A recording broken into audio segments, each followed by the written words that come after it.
17th, sunrise found the Warfield now steaming north towards Palestine, trailed by the British escort. We tried to keep on the landward side of them, so that if they do make a dash for the beach, we get in there first. The refugees and crew waited for a final showdown.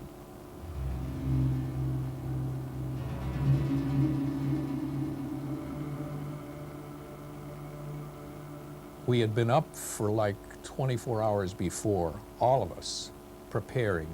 We had put barbed wire around the ship. Barricades were put up to deter British boarding parties. Rocks from the ballast, potatoes, and cans of kosher corned beef were stockpiled on deck as ammunition. We didn't use firearms. We were told not to use firearms because the British could blow us out of the water. So these were the things we were doing, and we were up for 24 hours. I was barely, barely awake. Trailed by 4 British destroyers and only hours from her destination, the President Warfield at last revealed her new name. July 17, Thursday in 1947, we put up the Magen David, the Star of David, and the sign comes on the ship, Exodus 1947. The Haganah now changed the beaching site to Bat Yam.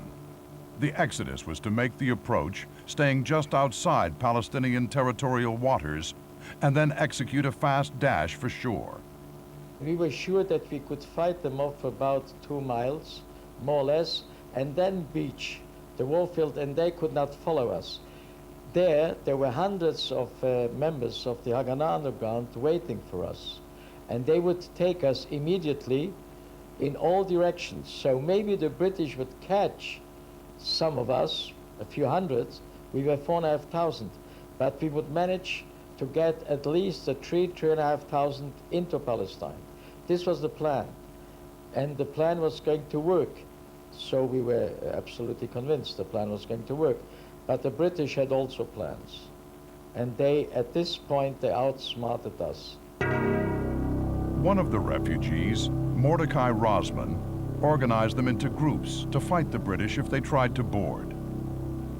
אנחנו היינו ילד טוב ירושלים, חשבנו האנגלים ינהגו גם במקרה זה לפי הכללים של החוק הבינלאומי.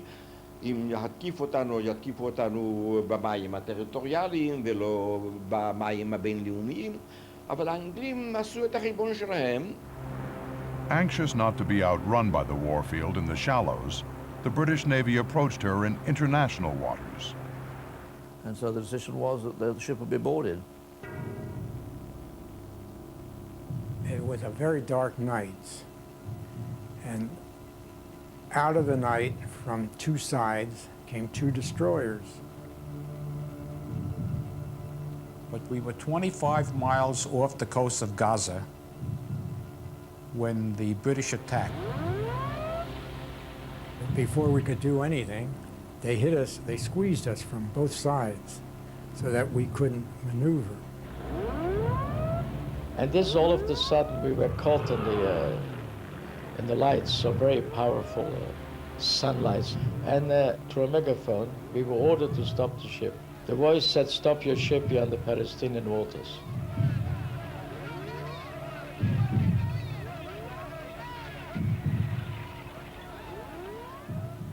We decided to stand our ground and continue steaming, and that's when they started ramming us.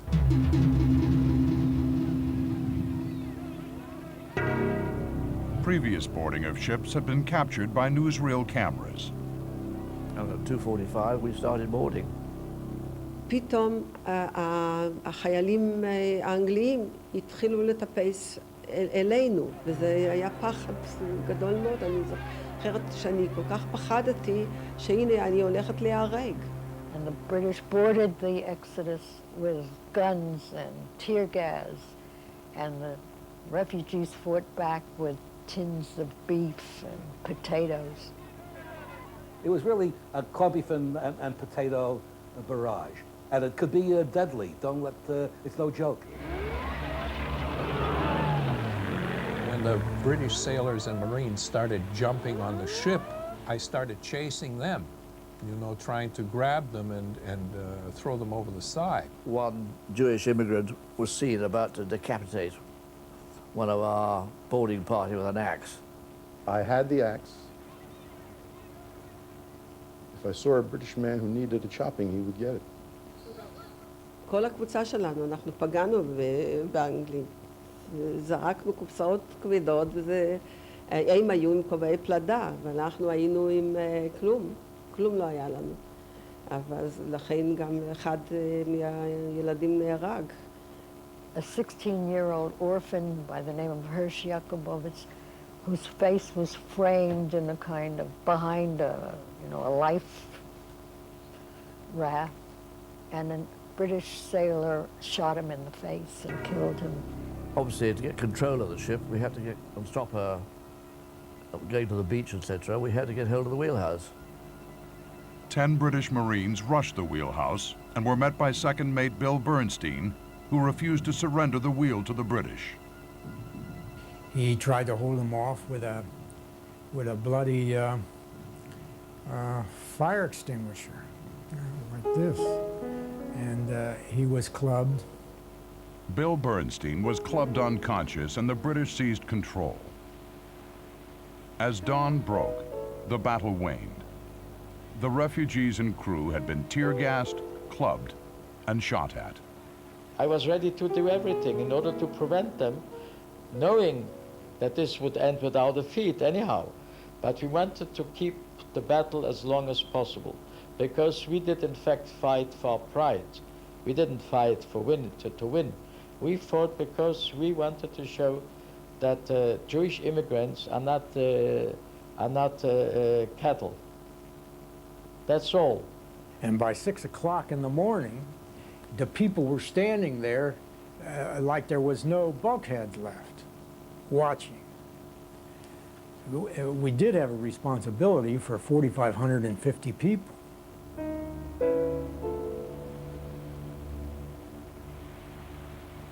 We gave them a hell of a fight. We fought them for 4 hours, the longest that any ship had ever fought the British. And that was it. We surrendered.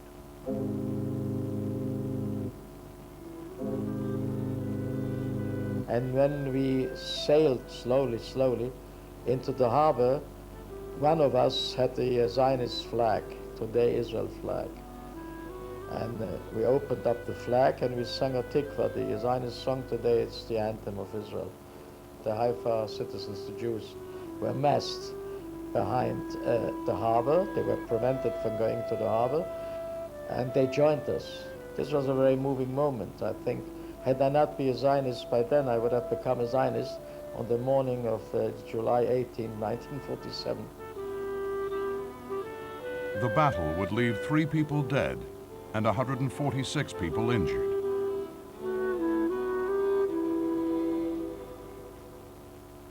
Among the dying was Bill Bernstein. He had been clubbed, and he died of a fractured skull.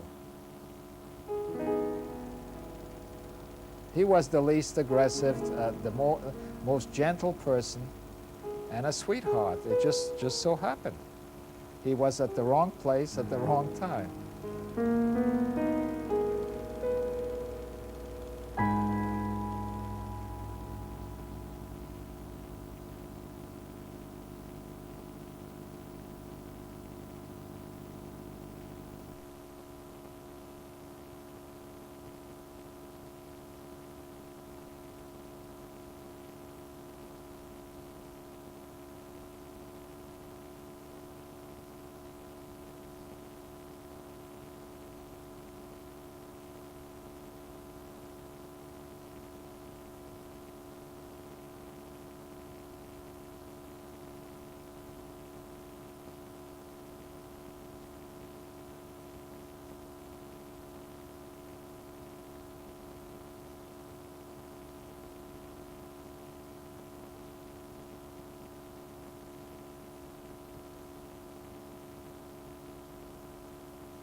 The American crew and human cargo were taken off the Exodus.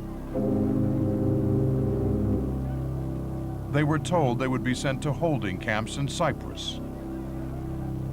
Closely guarded, bringing their children with them, they are searched for arms and sprayed as a precaution against typhus-carrying lice. We were first DDT'd, all of us. It's a terrible experience when you put you in a tent and then they pull something and you're all white with this DDT powder. And then we had no belongings, of course. They told us we were going to get our belongings the moment we arrive in Cyprus. Two representatives from the United Nations Special Committee on Palestine watched from the dock. UNSCOP was charged with recommending a solution to the Palestine problem. They saw the refugees being transferred onto 3 prison ships, apparently bound for Cyprus.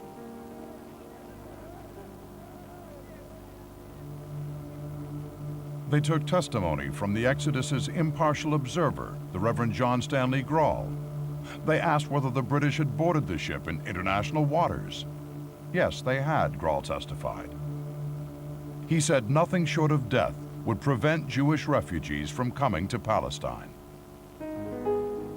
To the Exodus refugees, it seemed their last hope had been extinguished. But the Haganah soon realized that by losing the battle, they just might win the war. Shocking images of the Exodus were sent round the world.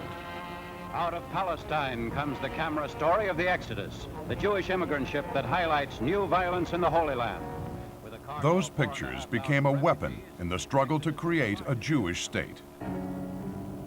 But the British misread the way its treatment of the refugees was received around the world.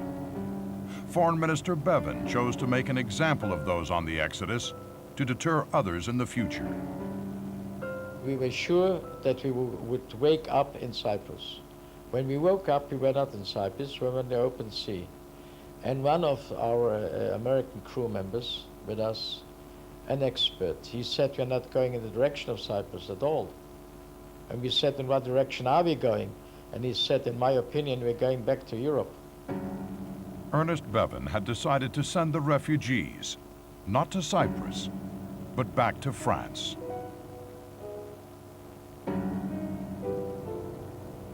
Now, this was the worst thing the British could have done in terms of their own image. That, I think it was the Exodus episode and their handling of it that really finally broke their backs, because all this was played out in newsreels, front pages of newspapers, and really captured the compassion of the world. Weary immigrants, illegal under the British mandate, were put aboard 3 prison ships which took them back to France. Had the British sent the refugees to Cyprus, the story probably would have ended there. Thus began the saga of homeless people carried from port to port. Luckily for us, some newspaper people got on the ships. UP, IP, Reuters. It was in the newsreel for weeks. And this was going all over the world. Here were Jews whose only crime was trying to get to Palestine, okay? And on these goddamn ships, like animals. The displaced persons removed from the Exodus, bound for Palestine, refused to land in France and are sent emergency food rations by French and other relief agencies while their fate is debated. French authorities declined to assist. The French authorities declared they would accept only those refugees who volunteered to disembark. This is a struggle which spares neither age nor youth. It's a struggle for which a saddened world awaits the solution. As the world's press looked on, the Haganah was quick to exploit the symbolic importance of the Exodus. The Haganah agents used supplies of food to smuggle instructions to the refugees. Your act of resistance will gain us a homeland. Do not come ashore. The British wanted the people to get off the ships in France, okay?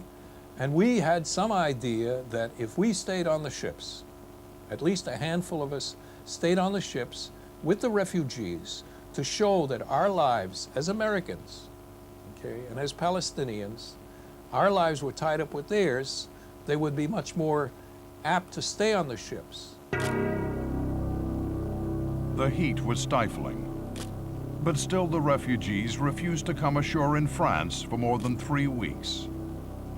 We knew we were going into an entirely different fight we had in mind, a fight for our lives, because we were ready, all of us were ready to die on board the ship in order to jeopardize the British plan, because we were convinced that we were right and we had to go to Palestine and they could not stop us. The stalemate with the British entered the 4th week, and British patience was wearing thin. The British were so angry that we had put up this fight, that we didn't quit in France. They were so frustrated and so angry and so upset with these, you know, stiff-necked Jews who wouldn't take no for an answer. Enough was enough. Ernest Bevin gave the refugees 24 hours to disembark in France, or they would be shipped back to Germany. Now, we couldn't believe, just couldn't believe that the British would do such a thing, okay? Germany, as far as I was concerned, and as far as everybody was concerned, was just one big graveyard. Till then, I did not like the British. After this, I hated the British, because this was an act that should never have been done by anyone. You take people who had escaped German concentration and German death camps, you take them back to a German camp in order to show that you're angry. Bevin believed the refugees were being manipulated by the Haganah, and their resistance would crumble when faced with a forced return to the source of their destruction. Bevin's 6 o'clock deadline came and went. Only 21 refugees disembarked. 20 minutes later, the 3 prison ships pulled anchor and headed for Germany.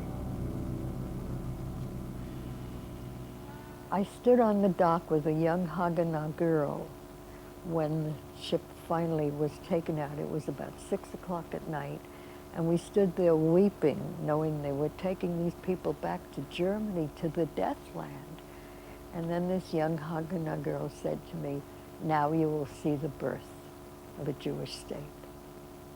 Thanks in no small part to the British Foreign Secretary, Ernest Bevin. If there is an Almighty who does these things, He sent us Ernest Bevin. He gave us this country on a silver platter, I think.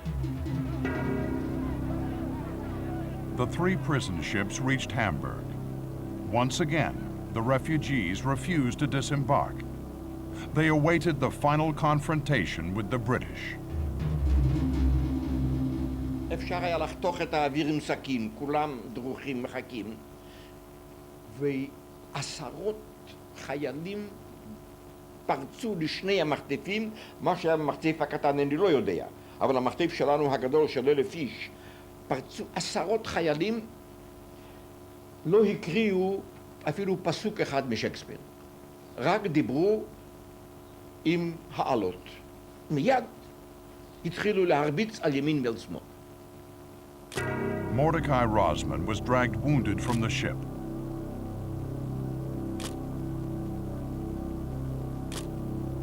Britain was denounced by the international press. The nation that had helped defeat the Nazis now seemed to be acting like them. And I think world opinion at that time turned against the British. The refugees were put onto trains. The guards weren't just British, but Germans too.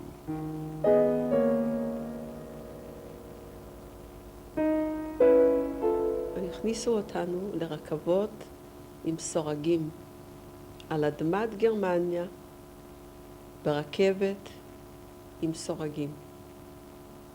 אני זוכרת שעמדתי ליד כמה מהחברים שלי שכל הזמן היינו ביחד, הם התחילו לתלוש את הסורגים מהמקום.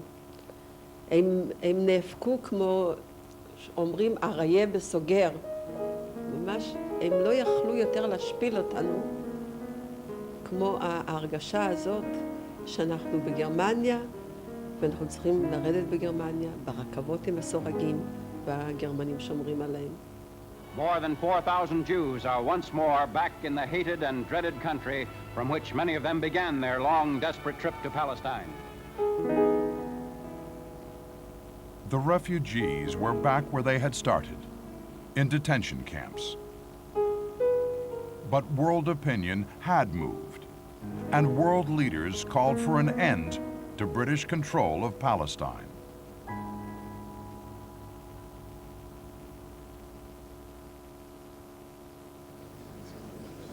Now, events moved swiftly. The United Nations Special Committee on Palestine recommended on September the 1st partitioning Palestine into separate Jewish and Arab states. In October, the British Colonial Secretary conceded defeat. I have been instructed by His Majesty's government to announce with all solemnity that they have consequently decided that in the absence of a settlement, they must plan for an early withdrawal of British forces and of the British administration from Palestine. אני חושבת בהחלט שהאקסודוס זאת האונייה שהיא תרמה תרומה גדולה מאוד, תרומה בעלת חשיבות בלתי רגילה להקמת המדינה. On November 29th, the UN voted to accept the partition plan, ending British control and paving the way for the creation of the State of Israel.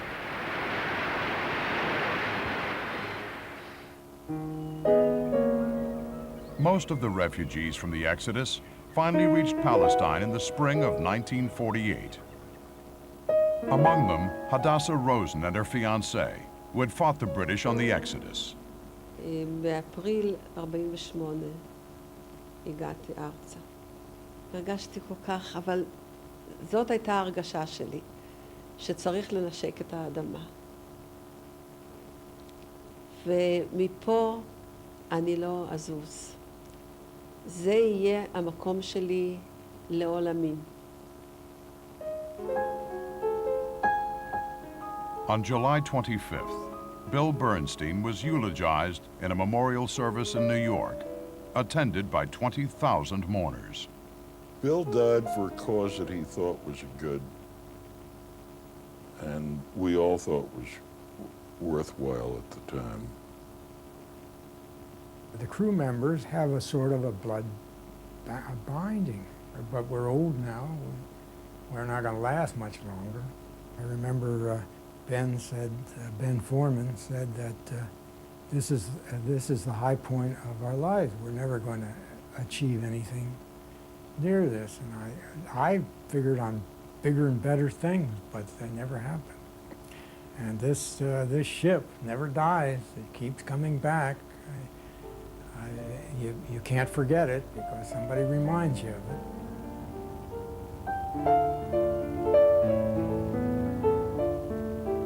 As for the ship herself, she was left rusting and abandoned in Haifa Harbor. Then on August 26, 1952, she caught fire. The President Warfield, known to the world as Exodus, slowly sank offshore of the new nation she helped create.